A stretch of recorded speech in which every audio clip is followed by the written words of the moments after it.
Gospel tu papo avai kon idia na long dap sao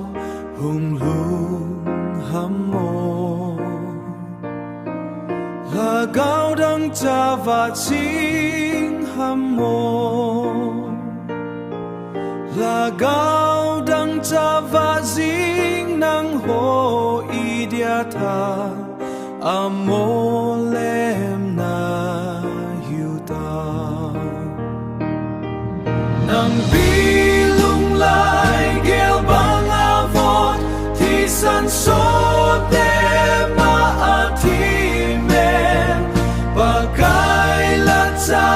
pakai na tong lagaw mang thai ka pisinga na tong sing ho san kiso nadang lai ulungin alang na tong soho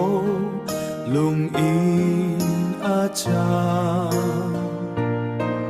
nei pui hoi dan den u ka ni nei pui hoi dan u ka gel uving nam pilung sumubang ati nam pilung lai gel bang avot ti san so